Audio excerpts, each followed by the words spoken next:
Julian Blackmon and Marcus Williams. Yes. React. But they just signed Nick Scott back. Ain't he a safety? He's a safety, yeah, but unfortunately, and I'm not here to rag on nobody. I'm not doing that this week. Now, later on in the season, maybe. Right now, no.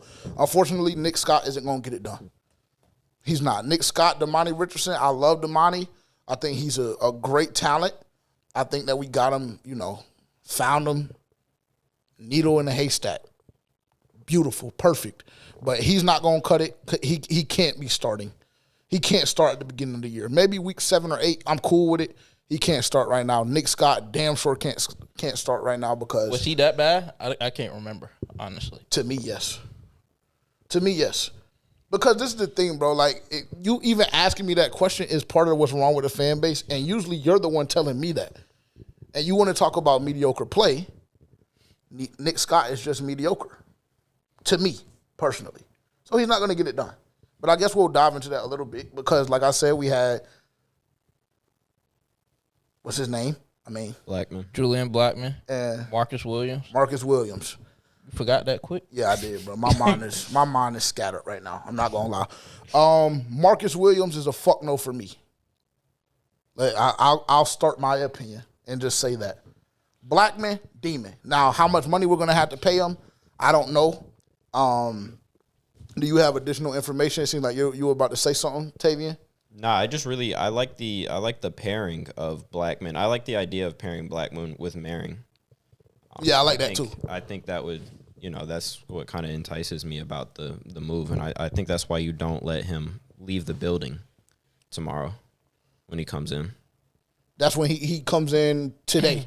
Technically, when they see it, when it comes out. So that's when he's scheduled to come in? Yeah. Do they have a specific time or no? Yeah. I don't think that you let him leave the building either. And Dylan was very adamant about that as well. Dylan damn sure didn't want Williams. I don't want Williams because I think he's just mediocre. Yeah, I think he's ass. Well, his PFF grade, that shit's dog shit, bro. What is it? 42.9 overall grade. He's ranked 161 out of 167 safeties. And his highest grade is his run defense, but that's why we got bro. Who's that? Right? Merring? Yeah. Because he can't really cover. Yeah. But do you want to have two guys back there that can't cover? Nah, no, hell no. Yeah. Because then everybody, then we're going to be looking crazy again. Because his coverage grade is at 37.3. No. Who's this? It's a hell no. Marcus Williams. Yeah.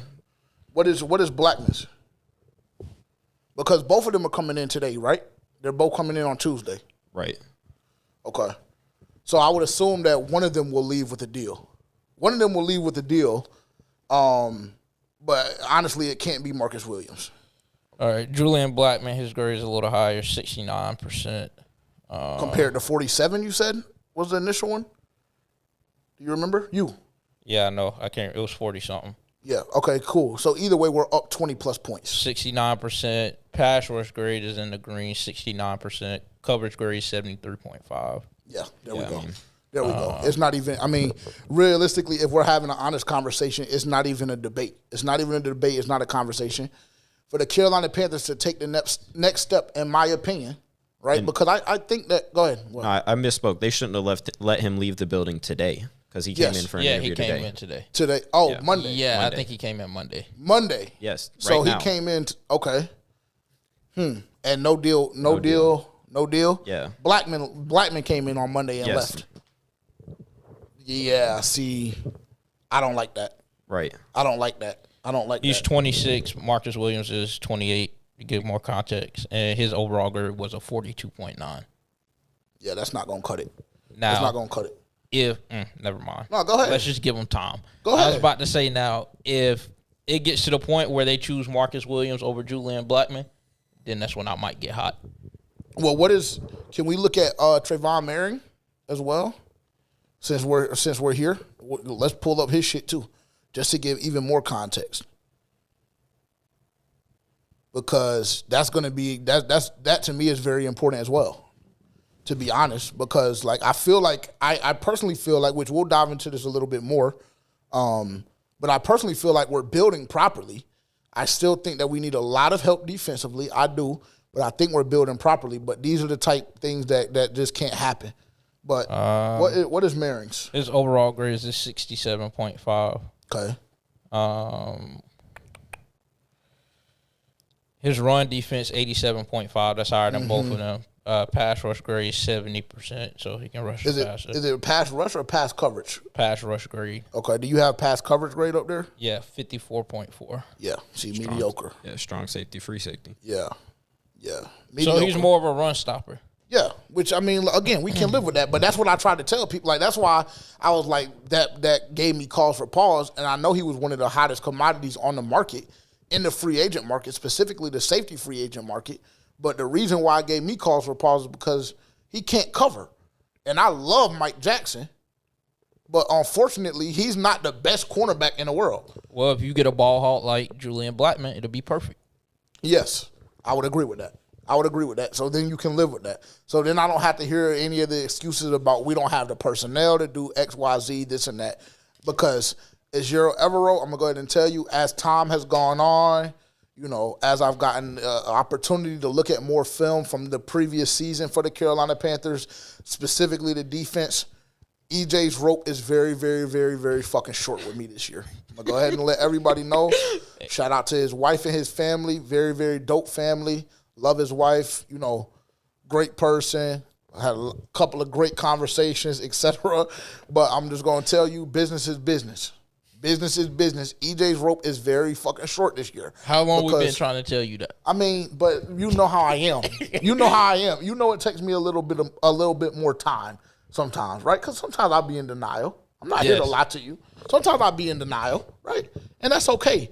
Like I said, I've done more homework, more research as I'm supposed to do because we have a responsibility to our fans, our supporters, to be knowledgeable and know what's going on.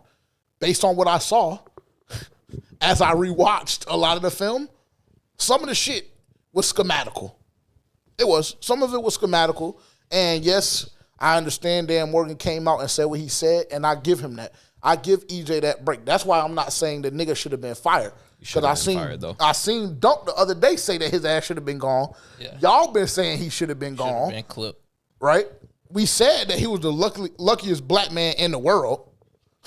We said that the week after they announced that the nigga was coming back because you don't never, as a nigga, you won't never get to do your job that ass. Matter of fact, as nobody, I won't even make it a racial session.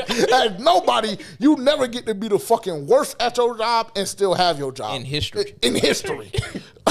I'm fighting a battle with my job right now because, nigga, it's not going to cut it. It's about your performance. And like my co-host always says, update your resume. And unfortunately for Jero Evero, what we've seen the last on his resume has not been the best. So I say all of that to say, you make decisions like going to get Marcus Williams. You know, that makes EJ's rope a little bit longer for JJ because then again, we're running into the same problem with Dan Morgan. So, but, you know, I mean, what do I know? I don't see why you can't fire them both. If that's the case, if Dan Morgan want to be shit and EJ want to be shit, fire them both. We already off on Dan Morgan? He is, I guess. I'm just saying. I'm just telling you because Dan Morgan went on the press conference during Combine week and said they made him, or excuse me, that was 2 or 3 weeks prior to the Combine, and said we didn't give EJ enough weapons. We didn't do enough defensively, and which is something similar that it's Dan Morgan's.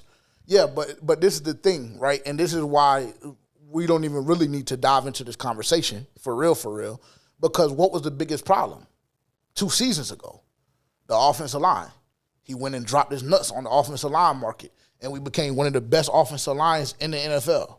That's a fact. You went and got additional help. You trade up to go get XL. You draft Jonathan Brooks. Now, obviously, that didn't play out well. Everybody feels how they feel about that personally, right? They have their opinion, but the offensive side of the ball was the issue. Because 2 years ago, the defense was fucking competitive, which is the problem that the Carolina Panthers have faced over the last 4 or 5 years is the lack of ability to play complementary football. I don't know how many times I've said that. But, yeah, that was the issue last year. So that's why, like I said, we don't need to have that conversation because, when you have limited dollars to spend in the free agent market, right, and then your draft picks are fucked off because of the previous regime, it makes shit a lot more difficult. Oh, and by the way, you've been losing for the last 7, 8, 9, 10 years. So That's why I mean, Dan Morgan, for me personally, bare minimum has 3 years left. Not 2. Cool, maybe 2 just because Bryce's rookie contract.